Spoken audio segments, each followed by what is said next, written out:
Welcome back to the podcast. This is Cody Storts sitting here with two good buddies of mine. I'm gonna take the liberties and call you Chef Chris, just because I haven't done that yet. It feels nice. Yeah, it feels nice. It feels nice. And then Eric, man, how you doing, brother? Wonderful. Yeah, great to be here. Yeah, as always. It's not a bad day, dude. No, we had a nice cocktail here, man. What did we just? They're gonna watch the show with Karma Tequila, and you graced us with this cocktail here. Yeah. This is we're gonna actually name it after him, called the Johnny Boones. Right? Yeah, the Johnny Boones. I like that one. Dude, he should just that should be his. Dude, I'm Johnny Boones. That's him. Right? That was my name. Sounds like a superhero. Yeah. Right? Johnny Boone. It could be like a country. Like, it could be a lot of things, man. Johnny Boone. But that's the Johnny Boone cocktail, I guess. Yeah. Karma Tequila's rad. I met him years ago, and I was just pouring drinks out, doing what I do, and then he came in, and another rep came in. You know how it is bartending. Oh, dude, you guys have nuts, dude. You see a rep and you just run. You're like, fuck, leave your car, dude. But he was cool. Like, he sat down and just wanted to bullshit, and that right away gets your attention. I'm cool. Totally. But when it's a good brand, and I actually started drinking, I was like, fuck, he gave me a bottle to take home. Yeah, and stuff. Right. And so, but yeah, this one here I made with was the repo. Reposado. You just like saying that. You're too white, bro. What are you talking about over there? So white, but yeah, it's a little. Yeah, it's a play on an old fashioned with a repo tequila, right? And it's a little grapefruit, little bitters, some ginger in there. It's good, man. Yeah, yeah. No, it's tasty. You want to elevate it. Cody Storts already critiqued it and said he needs salt. I agree. Dude, I think everything needs salt. Dude. Yeah, it's true. Everything needs salt, bro. We've read the reviews. You love salt. Everything needs salt. When somebody says it's too salty, I'd be like, well, then you ate too much. Yeah, right. Stop. You should have had a cocktail, bastard. Tell me it's too salty like that. How dare you? How dare you? Obviously, you were drinking a beer with that. Yeah, yeah. I like that attitude. I'm the same way usually with people. Huh? Fuck off then. How about that? Well, you got to smile sometimes, and sometimes you have to put it in check. Yeah, that's true. That's how it goes, man. Yeah. And I was going to ask you, man. I don't have a lot of chefs on this thing. And the last one I did was Ashley Guzman. I don't know if you knew her, but she's an amazing pastry chef, and she was a lot of fun. But very, very rarely do you get to sit around and shoot your shit really about food, man. Yeah. And I want to hear your take on what you're doing now, as far as the style of food you consider yourself doing in LA right now, and the restaurant you are at. Definitely. Yeah. Where are you at right now? Yeah. So right now, I oversee the Beetle House in Hollywood. And we're Tim Burton themed. Ooh, yeah. Tim Burton themed bar and restaurant. Yeah. That's usually the reaction I get. Dude, it's Tim. It's a pretty great reaction. Everyone seems to have heard of it if they haven't already been there. Right. So it's a really cool thing to be a part of. It's a really funny story you'll like. So I was working another gig, and the first week they open, I get a call from one of my old bar managers. He's like, "Yo, chef, this chef needs some cooks. You got some people." And I'm like, it's my day off. I'm kind of bored. Right. Honestly, it's my day off. By the way, that's how most of us got work back in the day. Right. I'm off on Tuesday if you need hands. Yeah. So I go in there. I talk to the chef. I'm like, okay, yeah, I'll give you a hand. I'm not looking to step on toes. Let's do whatever. This guy was so garbage, man. Right. I hate to say, it was just unfortunate. But through my time doing that, I'd gained a great relationship with the owner. Kind of let them do their thing, walked away. Right. And then about a month and a half, 2 months later, I got a call. Owner's like, dude, I need you. Come help me out here. And let's rock this. So then you took over that spot? I took over that spot within the first 2 months. That's what happens. When you got it, man. That's got how it goes, bro. So wait. So you swooped in and you kicked some dude out. Yeah. We kind of had dude, to. People weed themselves out. Let's put it that way. Not to distract without saying names, people but weed themselves. But I'm a drummer, right? I don't like to. I'm a drummer. Right. But I've done this twice in my line of work now. And not even sometimes you got to boast yourself. And I went to one band. I said, look, I'm better than your drummer. I wasn't at the time. Right. But then it just recently happened again. Make it till you make it, buddy. Where my dude calls me up. He's like, yo, just show up to this practice and do your thing. And then I took this guy's job too, and I feel bad about it. But when you're, not Can't to feel say bad, bro. But but this would, it's almost humbling. You humble yourself. Like, I want to, no. I'm actually good. Yeah. Oh shit, I'm worse. Girl, hold on. You guys really like it. Yeah. You're gonna like me. You know what? There was a time in my career when somebody actually offered to pay me that I went, really? Yeah. You're gonna pay me?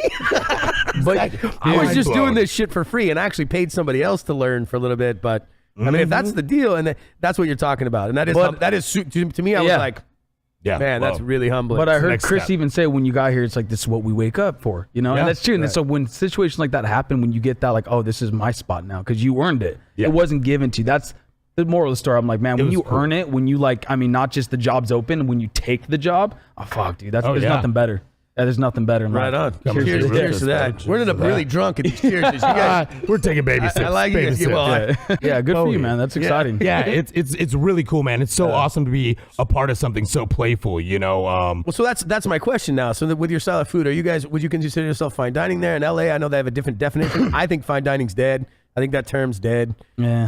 Definitely not fine dining. You know what I mean? I try to take all my fine dining background and I really try to create what my demographic wants. You know, unfortunately, that was my question in LA. So what is? I mean, your demographic is what is open to the? I mean, isn't it like? So we have plenty shoot it into a field and hit everything, or I would say. I mean, it's kind of hard. You know, honestly, we have so many tourists, so many just general Tim Burton fans. But you do have a large population of this gothic, really hardcore Tim Burton fans out there. But don't they have to expect that it's going to be nuts? Yeah, I mean, they come in, they know it's crazy. You have to get to come in like, look, man, I'm going to Tim Burton's restaurant. You got to have a chef that's a little off his rocker. Right. It's got to, right? I mean, I think that's the problem, though, is me. I want to get really crazy with it. You know, I'm like, we're in fucking Tim Burton, man. Like, I want to get Willy Wonka over here. Yeah. Well, yeah. So, but you also got to realize, like, some things I got to mellow out a little bit so people understand it, you know? Yeah. We do a 3-course tasting menu. It's prefixed. Right. $45, $50, depending. But we do some amazing stuff. You know, we just released a cookbook. In October. Rad. So I'm super stoked to have six of my dishes in this cookbook. It's called The Nightmare Before Dinner. That's pimp, dude. That is epic. Yeah, dude. That's epic. It came out beautiful. It came out. I'm an idiot. I wish I'd brought a couple. Oh no, don't worry. We're gonna do this. Me and you are gonna do this again, bro. I want to. But we'll talk about that later. But for sure, we'll do it again, man. That's the whole cookbook thing. The whole getting into LA. I think that's where you fit. And the coolest thing about LA, it's always, and you'll know, like music, it's always the square peg in the round hole that works best. Right. And I think in Orange County, in Orange County, they're trying to still figure that out. Yeah, they didn't realize the circle goes in the circle. Right. You know, you know what it is down here? The problem is that they figured it out two years too late. And Orange County's like, and then LA's already 2 years ahead again. And I mean, people are trying. I mean, you get it. I mean, I've been trying to make. I've been doing things that are outside the box, along with a lot of other people, not just me, obviously, but a lot of other people. But they're trying to do things that, like, come on, come on, let's get stoked about this. Like, come in here, And I think and that's what I want to get from you is I don't know in LA. I think you can just throw it out there. I think it's a little easier, especially like we're in Hollywood. We're off Hollywood Boulevard, you know, so we have everything from the tourists to the locals to obviously just the Tim Burton fans coming out there. And it's really cool. You know, we are kind of 2.0 of the New York version. Yeah. The New York version is a little bit small, a lot bit smaller than us, but it's still amazing, still great concept. But out here, we have a bigger space. We can fit more people. And we do, on top of that, we do live shows. So we have sword swallowers, fire dancers, like chick like laying on nails and getting walked on. It's insane. I'm just like, we'll call it walked on. Walked on. I think that's the late night show, and she's getting walked on. I think they call them crushers. Yeah, it's better than furry. Wait, what are we talking about? Furries. We'll leave it at that. Holy smokes. Yeah, 86. Yeah. We chef. So that's cool. So So he does the circus act and everything else. And you're saying that the dinners are like 35 to 55? 45 to 50. And obviously we have a huge menu. We have great options. I recently, a month ago, switched over everything. So we're about 60% vegan. We can actually offer 60% vegan right now. So that's a huge thing that my owners from New York want to push. And I'm game. You know, it's not what I like. Dude, you know me, dude. I'm a fucking hater. I'm an carnivore. You know me. Right. But I get it. Unfortunately, I'm in LA, and that's like what they want. That's what we got to do. And it's kind of a pain in the ass, but it's one of those things that kind of pushes you. Well, that's the thing about I've done vegan and vegetarian dinners. I make fun of them. However, those end up being my most creative. Like all of a sudden, brainwave comes out of things that I didn't know because you're like, dude, I can't use bacon. It pushes you, right? And what the hell am I going to do without bacon?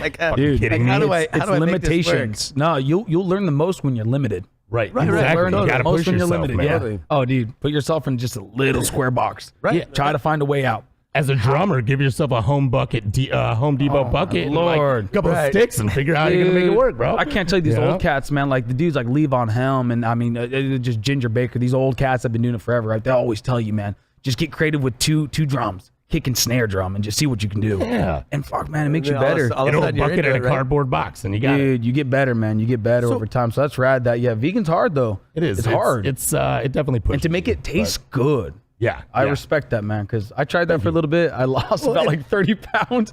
I was like miserable, but I tried it. I supported it for a little bit, but yeah, it's hard. It's an interesting thing. Now we don't do it. Yeah, but now No, honestly, I'm good, man. I can't wait until like 5 years. Researchers come out and they're like, "Yo, all this vegan stuff's horrible for you. Right. It causes this and that," and then it just fizzles away. The truth is, when I did it, when I was on tour doing theater stuff, everybody was vegan or vegetarian. Right. I went, okay, I'll do that because what I got paid didn't afford the steak anyway. So I figured I'll eat carrots and mushrooms with everybody else. Right? So I did it. And honestly, I felt like crap, dude. Yep. I really did feel bad. I think my body, and then when I finally did eat it, I felt better. And I know a lot of people say opposite or whatever, but I felt horrible. Yeah. Absolutely horrible. That way. Tired all the time. So as soon as I got back and got my first paycheck and ate a steak, I thought life is good, and it stayed that way ever since. Hey. And that's just how it goes. Here for fun time, not a long time. But in LA is a different culture, man, and you gotta make.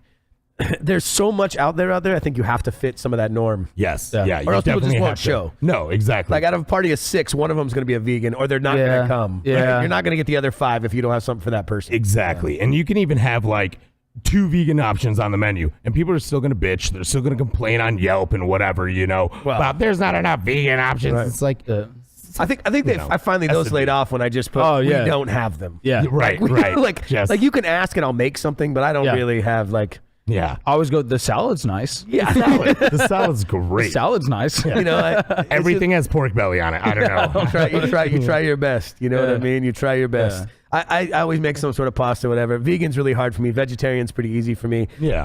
I started playing a lot with broths and dashis. Since you got out of dashis, I started making this. I love persimmons now. I don't know where it came from. Yeah. Persimmon and sweet potato dashi now is like my favorite thing. We're doing like the newest dish I just put on has that with a little bit of arancini de pepe, which is the little small pastas, and then just a little bay leaf broth on top of it, and Chilean sea bass with red bell pepper coulis and almonds. Right? Beautiful. Like, good, dude. And bro, there's something so simple about it, but really it's pescatarian. Right. I didn't mean to. Yeah. Somehow this ended up being I looked healthy. at the end and went, damn. Disclaimer. That was on accident. And Disclaimer, didn't mean to. And it's one of the most flavorful things I put out in a little while. Right. So hats off to that, man. So that's great. While you're getting into it, it's cool. So so your style of cuisine there, are you matching them, or are you doing your own thing, man?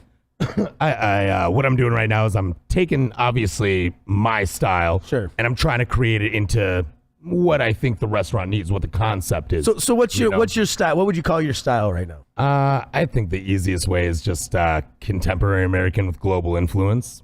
That's a lot of words. I mean, it's a lot of words. But it's so hard. I don't like saying fusion because nowadays it's like fusion's like saying asshole. Right. It's like it's like it doesn't really work out, right? Like fusion, I like saying salt. It just doesn't work. It's like using salt. It's like I use Asian flavors. I use Latin flavors in the same dish. Yeah. And it's not like I'm sitting here like this is fusion. To me, that's just food. Like, that's right. We've come to a point where we have to continue to elevate. We have to continue to meld cultures and flavors, and as long as it's balanced and works, I mean, keep exploring. Right. I don't think there's. And what's crazy is people like yourself, people like me, and a lot of chefs out there that are trying to cross boundaries. Is that I don't have. People are like, "Oh, are you Southern?" I'm like, "Well, I'm from the South." Right. People are like, but you have this dish over here. Are you California cuisine? I'm like, "Well, I came here every summer when I grew up." They're like, "What do you mean?" I'm like, "Well, I was in France and went to French culinary school." Like, I'm not really trying to put anything together. This is just what I know. Right. To me, this wasn't trying to do something. It was an accident. I thought about that while on the plate. I thought about that while I was pooping. Right. Right. I don't know what So I don't. It's nice to hear somebody else's perspective because you're trying to fit a genre within only what you know. Exactly. And it's fun being able to work for these concepts as well. Because it does give me from the Cannabis Supper Club that's wild. To the Beetle House. It's really allows me to do completely different things. Supper Club has actually allowed me to do a lot of testers. Totally. And if I really like something, I'll go put it on the menu. Yeah, totally. Well, chef's dinners do that. And and I'm not trying to ruin a chef dinner for anybody, but if you guys go sit at a chef's table, you're really getting the I don't knows. Yeah. Right. So, like sometimes you're the best, and sometimes it's what. But really, what you're getting is the stuff that we're thinking about that like may or may not work. We'll make it good, Right. but it may or not be the home run. Am I right? Yeah, exactly. And it's always progressing. It's always elevating. I mean, you do something like, one time, then the second time is better than the third time. Well, yeah. And for us chefs, we don't want to stop. No, once that dish starts, it goes, and then you get tired of it, and you got to throw it away. Then, time to do a new dish. Yeah, exactly. I look at that way too many times. I finally made it perfect. I'm over it. Yeah. Yeah. Now you can cook it. Perfect. With that being said, man, we're going to take a break. We're going to come back. We're going to talk a little bit about gastronomy because I don't know if it's a dirty word anymore. I want to hear what your scene is on it. Oh, yeah. I want to hear where you're at on it, coming from where you come from versus where I am. We'll be right back.